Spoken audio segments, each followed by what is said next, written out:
महाराष्ट्र में जिला परिषद और जिला पंचायत समितियों के चुनाव के नतीजे सामने आए हैं और इस चुनाव के नतीजों को समझना जरूरी इसलिए भी है क्योंकि कई सारे समीकरण हैं जो बदले हैं और कई सारे समीकरण हैं जिसको लेकर चर्चा भी हो रही है। सबसे पहले हम इस वीडियो में पूरे समीकरण पे तो बात करेंगे ही, लेकिन दो सबसे अहम जो जिला परिषद और जिला पंचायत के अंतर्गत है उसकी चर्चा होगी और हम आपको बात करेंगे। उसमें है एक पुणे और एक लातूर।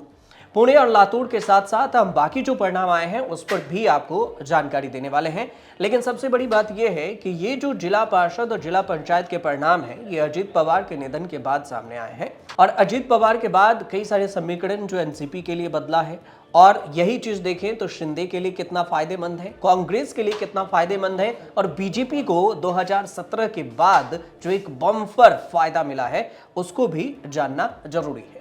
कुल मिलाकर अगर देखेंगे आप तो यहां पर कुल कितने थे, 12 जिलों की 12 जिला परिषदों और फिर 125 पंचायत समितियों के चुनाव के नतीजे ये सामने आए। इसमें से 7 फरवरी को यहां पर चुनाव हुआ था। 7 फरवरी को चुनाव संपन्न हुए तो 67 से 70% तक यहां पर वोटिंग हुई थी। कुल उम्मीदवार यहां जो थे चुनावी प्रक्रिया में वो 7438 उम्मीदवारों ने यहां पर किस्मत आजमाई और 12 जिलों के जो जिला पार्षद की 731 सीटों पर और पंचायत समिति के 1462 सीटों पर यह चुनाव कराए गए थे।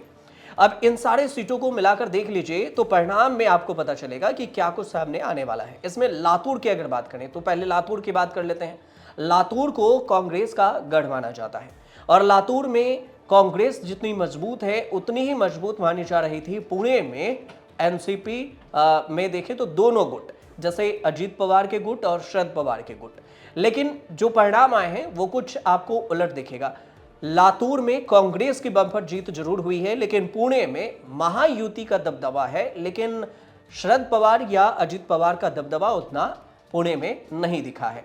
अब इस दोनों जो क्षेत्र है लातूर और फिर पुणे, इन दोनों को समझते हैं तो देखिए पुणे के पंचायत समिति में कुल 125 सीट थे और इसमें से बीजेपी 33 सीटों पर जीती है, सबसे बड़ी पार्टी बनकर उभरी है। यहीं पर लातूर में देखें तो लातूर में कांग्रेस बड़ी पार्टी बनकर उभरी है और पुणे में शिवसेना ने 22 जो सीटें हैं वो राष्ट्रवादी यानी अजीत पवार की जो एनसीपी है वो 17 और कांग्रेस ने 6 सीटें जीत दर्ज की है।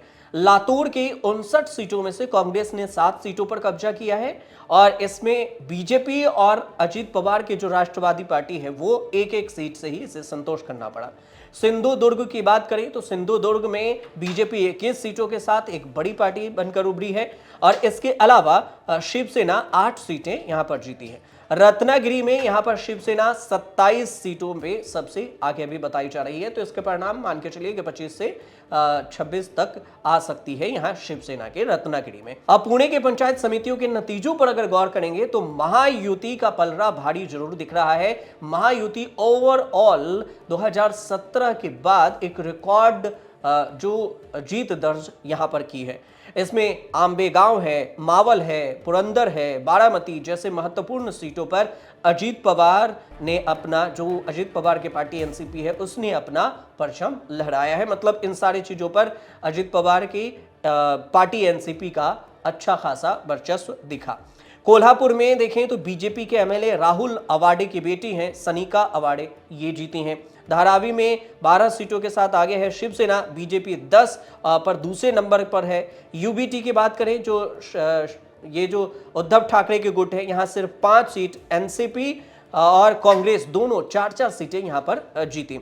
इसके अलावा जो इंडिपेंडेंट कैंडिडेट हैं उनको 3 सीटें यहां पर मिली है। इससे अगर देखेंगे तो समाजवादी पार्टी ने भी यहां पर धाराशिव जिला परिषद के चुनाव में 1 सीटें जीत दर्ज की है। जिला परिषद के चुनाव में बीजेपी सबसे बड़ी पार्टी बनकर उभरी है और कांग्रेस को देखें तो चौथे नंबर पर लिया जा सकता है बीजेपी और इसके बाद आता है जो एकनाथ शिंदे के शिवसेना है और फिर आता है अजीत पवार की पार्टी और फिर इसके बाद आते हैं कांग्रेस।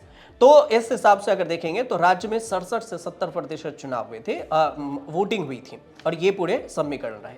अब ये पूरी जानकारी थी आपको दो चीजों को लेकर और बीच बीच में जो हमने आपको शरद पवार या अजीत पवार का कितना प्रभाव रहा ये भी, और बीजेपी का कितना प्रभाव रहा, कांग्रेस का कितना रहा, ये हमने आपको बताया। अब अंत में आपको एक चीज और बताते हैं, वो है नगर निगम चुनाव में भी बीजेपी का दबदबा रहा। तो नगर निगम चुनाव को भी थोड़ा सा समझ लेते हैं कि नगर निगम चुनाव में कितने परिणाम बीजेपी को सामने आए थे। बीजेपी को 29 नगर निगमों के जो परिणाम आए थे उसमें से अगर देखेंगे तो 2869 सीटों में से 1425 सीटें बीजेपी ने जीती थी। शिवसेना को 399, कांग्रेस को 324 और एनसीपी को 167, शिवसेना यूबीटी को 155, एनसीपी शरद पवार गुट को 36 और एमएनएस जो राज ठाकरे उसको 13, बसपा को 6 सीटें मिली थी। और बीएमसी में देखें अगर तो बीएमसी के 227 सीटों में से बीजेपी को 89 सीटें मिली और मेयर भी जो बीजेपी की ही बनी यहां पर। तो इसके अलावा अगर देखते हैं तो 89 सीटें बीजेपी, बीएमसी में 29 शिवसेना के साथ, जबकि शिवसेना यूबीटी ये 29 थी एकनाथ शिंदे वाली, यूबीटी वाले 65 और मनसे को 6 सीटें मिली थी। और इसके अलावा एआईएमआईएम को वंचित बहुजन आघाड़ी के साथ जो गठबंधन लड़ने पर जो चुनाव हुए थे, कांग्रेस को 24, एआईएम को 8 और एनसीपी को 3, समाजवादी पार्टी को 2, एनसीपी शरद पवार गुट को भी 1 सीटें मिली थी। और बीएमसी में महायुति गठबंधन ने ठाकरे परिवार के 3 दशक पुराने वर्चस्व को भी समाप्त कर दिया था। तो ये जो नगर निगम चुनाव के परिणाम थे, बीजेपी का जलवा था, वो वाले हमने आपको बताया। और कांग्रेस जो लातूर में लाई है वो उसकी कहानी थी। ये पूरी कहानी हमने आपको बताया है। इस पर अगर आपकी कोई राय हो तो आप हमें कमेंट जरूर कीजिए और जानकारी चलेगी तो हमारे चैनल से जुड़िए, देखते रहिए न्यूज़ तक।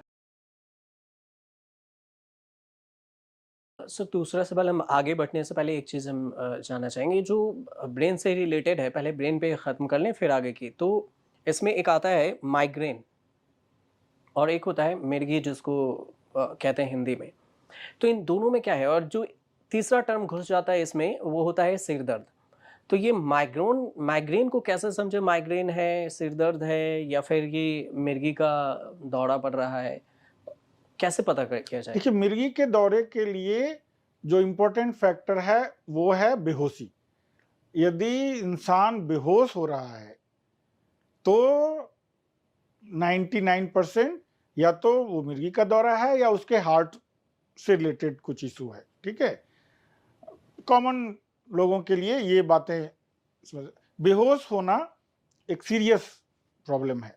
ठीक है, यदि किसी को बेहोशी होती है तो we have to think like that कि ब्रेन या हार्ट से रिलेटेड कुछ सीरियस इशू है। ठीक है, बिना बेहोश हुए जो सर दर्द होता है, जिसमें चक्कर भी आ सकता है, उल्टी भी आ सकती है, आंखों में दिखने में भी तकलीफ हो सकती है, वो कई तरह का हेडेक है। आपने माइग्रेन कहा है, और भी कई तरह के हेडेक्स हैं जो जब आप न्यूरो